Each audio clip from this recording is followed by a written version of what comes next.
CM Yogi Adityanath का 2 दिवसीय आगरा दौरा प्रस्तावित हुआ है। मुख्यमंत्री 25 जुलाई को आगरा पहुंचेंगे और कई योजनाओं का लोकार्पण व शिलान्यास करेंगे। सीएम योगी आदित्यनाथ जनसभा को भी संबोधित करेंगे और 26 जुलाई को विश्वविद्यालय में आयोजित कार्यक्रम में पहुंचेंगे और कैशलेस योजना के उद्घाटन कार्यक्रम में शामिल होंगे।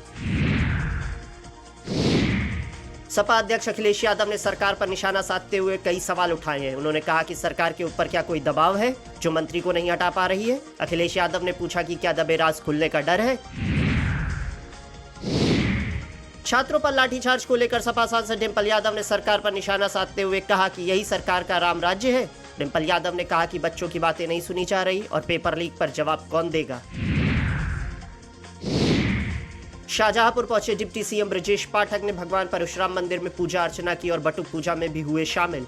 संबल हिंसा रिपोर्ट को लेकर ब्रजेश पाठक ने सपा पर बोला हमला। कहा कि सपा के शासनकाल में दंगे होते थे और दंगों में सपा शामिल रहती थी। डिप्टी सीएम ने कहा कि यूपी में दंगाइयों को बख्शा नहीं जाएगा। रामधन गबन मामले को लेकर करपात्री महाराज ने दिया बड़ा बयान। उन्होंने कहा कि राम मंदिर क्या वीएचपी की बकौती है।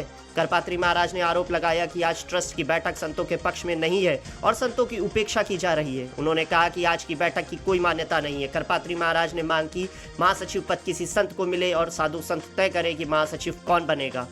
उन्होंने आरोप लगाया कि वीएचपी के लोग राम मंदिर में हावी है। बाल योगी महंत रामदास को किया गया हाउस अरेस्ट। राम मंदिर चढ़ावा चोरी मामले में लगातार बोल रहे रामदास को ट्रस्ट की बैठक से पहले नजरबंद किया गया। उन्होंने आरोप लगाया कि साधु संतों को बोलने से रोका जा रहा है। रामदास ने कहा कि उन्हें सुबह से ही अपने आश्रम में नजरबंद कर दिया गया और ट्रस्ट में वीएचपी के लोग नहीं होने चाहिए। कांग्रेस प्रदेश अध्यक्ष अजय राय ने कहा कि लाठी भाजपा को सही रास्ता दिखाएगी। अजय राय लाठी लेकर धरने पर पहुंचे और कहा कि यह गांधी की लाठी है।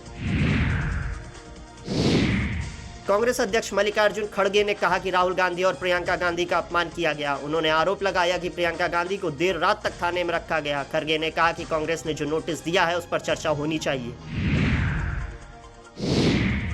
दिल्ली में धरने को लेकर मंत्री ओम प्रकाश राजभर ने सपा और कांग्रेस पर साधा निशाना। उन्होंने कहा कि सपा की सरकार में खुली नकल होती थी और कांग्रेस भी हरिश्चंद्र की औलाद नहीं है। ओपी राजभर ने आरोप लगाया कि छात्रों को उकसाकर लात खाने वाले भाग गए और सपा कांग्रेस आप पतली गली से निकल गए। उन्होंने कहा कि बच्चों की मांग जायज है और पेपर लीक नहीं होना चाहिए।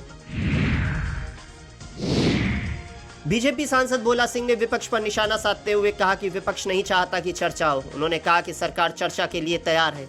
भोला सिंह ने आरोप लगाया कि छात्रों के नाम पर राजनीति की जा रही है। कॉकरोच जनता पार्टी के प्रवक्ता आशुतोष राका ने आंदोलन को लेकर दिया बड़ा बयान। कहा कि यह स्वतंत्र भारत का सबसे बड़ा आंदोलन है। राका ने कहा कि 20 तारीख को जो हुआ वह सिर्फ ट्रेलर था। चेतावनी दी कि अगर सरकार नहीं मानी तो लाखों लोग दिल्ली आएंगे और देश के युवा सबक सिखाएंगे। उन्होंने प्रदर्शनेकारियों पर एफआईआर दर्ज नहीं करने की मांग करते हुए कहा कि हम पहले दिन से गिरफ्तार होने के लिए बैठे हैं। सपा नेता राजपाल कश्यप ने सरकार पर गंभीर आरोप लगाते हुए कहा कि उन्हें प्रदर्शन में जाने से रोका जा रहा है। उन्होंने कहा कि टोल प्लाजा पर गाड़ियां रोकी जा रही हैं और विपक्ष की आवाज दबाई जा रही है। राजपाल कश्यप ने कहा कि सरकार विपक्ष में जाने की तैयारी कर रही है। पूर्व मंत्री रामाश्रय विश्वकर्मा ने बीजेपी पर साधा निशाना। उन्होंने कहा कि बीजेपी देश में झूठ की राजनीति कर रही है और बीजेपी के लोग जनता को गुमराह कर रहे हैं। रामाश्रय विश्वकर्मा ने आरोप लगाया कि लोगों को गुमराह करके बीजेपी ने सरकार बनाई है।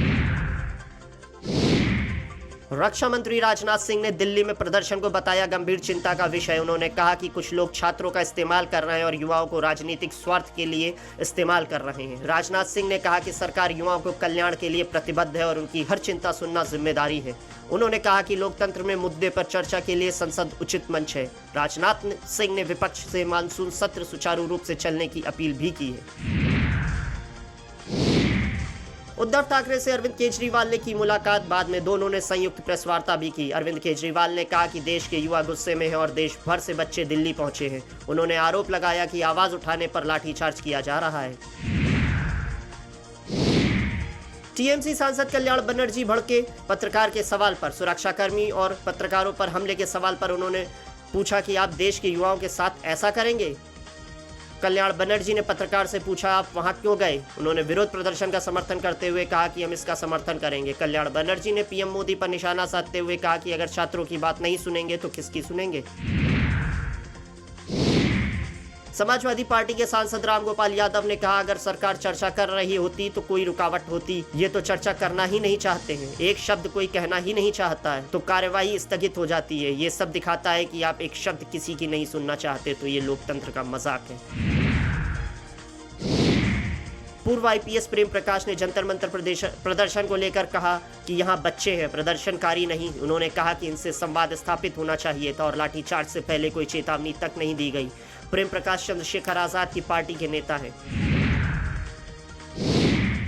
संसद सत्र पर सपा सांसद राजीव राय ने कहा, जो इसके लिए जिम्मेदार है उन्हें हटाना होगा। जो तरीका था कि विपक्ष की दूसरी सबसे बड़ी पार्टी को बोलने का मौका भी नहीं देना, इस प्रकार से क्या अपेक्षा रखेंगे। धर्मेंद्र प्रधान को जाना होगा। प्रधानमंत्री हर मुद्दे पर बोलते हैं, वे सदन में नहीं बोल सकते। राम मंदिर में चोरी हो रही है, उस पर नहीं बोलेंगे।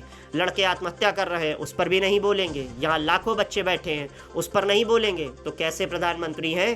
देश केवल सुनने के लिए है, वे देश की कभी नहीं सुनेंगे। विपक्ष की तरफ से नीट पेपर लीक पर संसद में चर्चा की मांग पर कांग्रेस सांसद प्रियंका गांधी वाड्रा ने कहा, जब वंदे मातरम पर 8 घंटे की चर्चा हो सकती है तो नीट पेपर लीक पर भी डिटेल में चर्चा हो सकती है। सरकार हमेशा पॉलिटिकल गेम खेलती है। उत्तर प्रदेश सरकार में मंत्री स्वतंत्र देव सिंह ने सभी 403 विधानसभा सीटों पर भाजपा बूथ अध्यक्षों के सम्मेलन पर कहा, बूथ जीता तो चुनाव जीता। संगठन का आधार ही कार्यकर्ता है और कार्यकर्ताओं के दम पर हम चुनाव लड़ते हैं। इसलिए आज बूथ का सम्मेलन था तो सभी कार्यकर्ता यहाँ मौजूद थे। कांग्रेस जनता पार्टी के चीफ स्पोक्स पर्सन सौरभ दास ने कहा, आज सुबह पुलिस ने हमसे संपर्क किया और कहा कि जेपी नड्डा हमसे बात करना चाहते हैं। हम किसी के ऑफिस नहीं जा रहे हैं। अगर उन्हें बात करनी है तो हम जंतर मंतर के पास किसी न्यूट्रल जगह पर मिल सकते हैं। कांग्रेस के विरोध प्रदर्शन पर समाजवादी पार्टी के सांसद अवधेश प्रसाद ने कहा, कल अखिलेश यादव और पूरी समाजवादी पार्टी जंतर मंतर पर जमा हुए लोगों के मुद्दा उठा रही थी, लेकिन ये सरकार सदन नहीं चलने दे रही है और हम अपनी मांग पर अड़े रहे। अखिलेश यादव को गिरफ्तार करके दूर रखा गया, या सरकार हिटलर के रास्ते पर चल रही है। कांग्रेस सांसद इमरान मसूद ने नीट के मुद्दे पर विपक्ष के विरोध पर कहा, राहुल गांधी ने कोई बयान और कोई मांग नहीं बदली है। आपने राहुल गांधी के साथ जो व्यवहार किया है तो क्या परंपरा आप दिखा रहे हैं? देश के नेता प्रतिपक्ष के साथ किस प्रकार का व्यवहार हो रहा है?